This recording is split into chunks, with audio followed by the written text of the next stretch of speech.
I just want to make a quick follow-up video to some of the stuff that's been said about UKIP recently. I've made a couple of videos specifically about Pat Condell, but really targeting his championing of, or apparent championing of the UKIP cause. And other people have made videos. Coughlin's made a couple in his 666 and 616 guys. Gary in Mendham's mentioned it, Uj has mentioned it. Dances with Napalm. A few different people have talked about UKIP and Pat Condell. And what I'm interested in really is this difference between American commentators and UK commentators. And not so much the commentators either, but I think what kind of framework of understanding is being brought to that discussion. Because the political right in the UK, which the UKIP party is certainly part of, is, I think, quite different to the political right in the States. I mean, obviously it is, but I think it's different at the level of a kind of mythology almost. Yeah, I think there's a kind of mythic difference, which draws on different kinds of histories. So even though the policies look the same, and if you look at the UKIP policies, they do look a little, some of them at least, look a little bit like kind of teabagger libertarian policies. Calls for autonomy and self-determination, and that's the kind of language. So they do, on the face of it, look a little bit like teabagger stuff, but there's a big difference, and as I say, I think the difference can be explained at least partially in terms of mythology. Okay, I'm going to go at the American myth, but I might be so far off, you can correct me if I'm wrong. But for me, at least, as an outsider, there seems to be a huge mythological current that runs through the American political right to do with this whole, don't step on me, rugged individualist, backwoodsman, that whole kind of pioneering spirit. It seems to be at the heart of. It certainly provides the kind of sex appeal for that whole movement, I think. And you see it everywhere, I think, in the political right across the spectrum, within the spectrum of the political right, I think, in the States.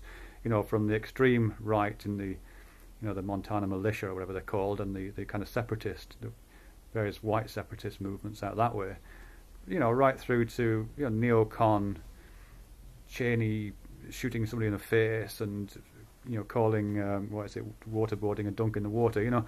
It's that whole kind of slightly macho, slightly fend for yourself. You can have my gun when you pry it from my cold dead fingers kind of stuff. And that's fine. But I think that's really different. That myth is not part of the political right in Britain at all. There's nothing like that in the political right. And the political right in Britain is varied. I mean, I haven't captured anything like the variety in the American right because I just don't know it well enough. I don't have a kind of taste of it really. But the political right in the UK, of which the UK Independence Party is a small section, it has a very different kind of makeup, I think. And for me, a really striking image for the political right, and this is going to sound mad really, but never mind. A really striking image for the political right is the Battle of Agincourt. I think if you understand the Battle of Agincourt, or even the speech in Henry V, the Shakespeare Henry V, which is set around the Battle of Agincourt, I think if you get that, the famous St. Crispin's Day speech in that play, then you've kind of got the political right in the UK. Because at the time of the Battle of Agincourt, I think the Battle of Agincourt actually sedimented a lot of right-wing politics in this country and what kind of identities adhere to that. But I'll see if I can mention that. The Battle of Agincourt basically is a battle which is, from the English side at least, there's kind of three components. There's the aristocracy, and Henry V actually did apparently lead his troops into battle, but of course he was fairly safe. So there was aristocracy, notably Henry V, but also all the kind of noblemen and the earls and barons and all the kind of landed gentry who were doing the ordering about. And of course the aristocracy then were, quite literally authorized by God. They had divine right, the divine right of kings, which our monarchy still has apparently. But they took it much more seriously in the 15th century. So you had this divinely authorized aristocracy, and then kind of crowding around them, you have this court, an extended body of people who are, if not of noble birth, then they've managed to play the game right. So they can kind of follow around in the king's wake, and they can have reasonably nice bureaucratic roles, or nice roles in the king's household or in that household of some nobleman. Maybe even a high-up servant like a butler, you know what I mean? Someone who bosses the other servants about, that kind of a role. So you have this real big crowd of kind of middle management, bureaucratic buttlickers, really, to be honest.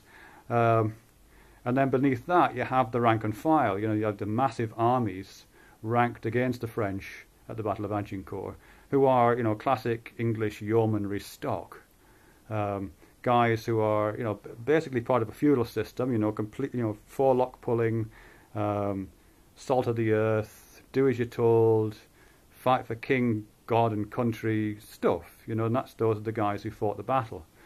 And of course they won. Agincourt was a great success. It was part of the 100 Years' War, and it was a great success. There was a great trouncing of the French, which we've never let them forget, actually. A lot of the animosity that exists between the French and the English, and kind of by extension between the English and the rest of Europe, I think can be traced back to Agincourt. And I'm really reminded of this symbol, which Pat Condell, but many other people use as their part of their sign. I mean, yes, it means victory, but it also means fuck off, as you possibly know. And one of the stories, which I'm sure is apocryphal, but nevertheless it's so good, one of the stories about the origins of that is that it originated in the Battle of Agincourt.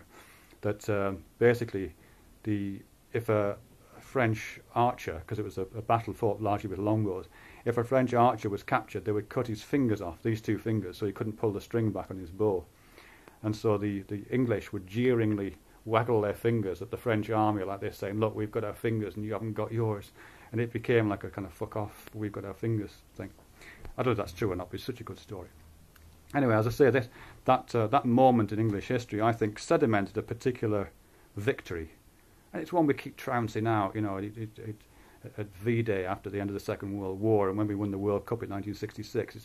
That kind of a spirit is still evoked, I think, of that St. Crispin's Day spirit. But what's interesting in terms of the political right is I think you can explain a lot of the divisions in the political right and the different way it manifests in the way I've just talked about, the way the Battle of Agincourt is structured. In something like UKIP, which is, as I say, a very lukewarm, old-fashioned political right in the UK, I mean, they're basically monarchists. They are, some of their leaders are lords, Lord Monckton and Lord whatever he's called, I can't remember. They have this great respect for the aristocracy, and it's a kind of feudal respect. I mean, certainly where I work down in the southwest of England, there's a lot of UKIP around down there. In fact, the headquarters for UKIP is not too far away from where I work. And it is a kind of feudal couple of counties, Devon and Cornwall. There's a lot of landed gentry around and a lot of people who kind of work on the land who have that kind of slightly overweening respect for the lords. It's all a bit odd, really. So you have those kind of aristocracy, the aristocratic version of the extreme right, of the political right. But then I think underneath that you also have this equivalent to the courtiers and the equivalent of the halberd polishers and the tailors and the butlers and all that kind of paraphernalia, the bureaucrats that surrounded the aristocracy at Agincourt. And that's where I think somebody like Pat Condell fits. I don't think he'd ever admit to being a monarchist, but I think in a way it kind of is. Because these are all the people who are, quite well off, thank you very much. They're, they've got an Arga, they sip white wine, they probably watch BBC4, Channel 4, they watch films with subtitles. They're kind of aspirational, and they're either literally aspirational monarchists, people who read the Daily Express and the Daily Mail, or they have this kind of slightly kind of over-egged respect for culture, in the way that kind of Pat Condell talks about it. English culture and Britishness. Last night at the proms, Radio 4, national anthem. It's that kind of slightly flag-waving stuff, slightly fearful stuff of and respect for national purity. So I think there's that, and then of course there's the rank and file, the equivalents of the yeomen of old England who are cutting people's fingers off at Agincourt and waggling their own fingers at the fingerless French. There's a whole lot of those people about who are kind of on the borders of UKIP and occasionally flipping into BNP. These are the basically undereducated, underemployed, slightly disenfranchised soldiers. That's what they seem to me. With nothing better to do than kind of hang around on street corners comparing British bulldog tattoos, and they'll basically vote for anybody. If you follow the commentaries and the the the people who are signing up for UKIP or signing up for BNP, they're often flip-flopping between these two parties, almost as if they'll sign up for anybody or give them another crack at Johnny Foreigner, to demonstrate that glorious moment on St Crispin's Day, or that glorious moment in 45, or that glorious moment in 66. Anyhow, it's very different, I think, from the Teabaggers. I think there's just two different mythologies there, and whilst, as I say, on the face of it, the policies may look similar, the mythology which underpins that is really different, I think. Thank you.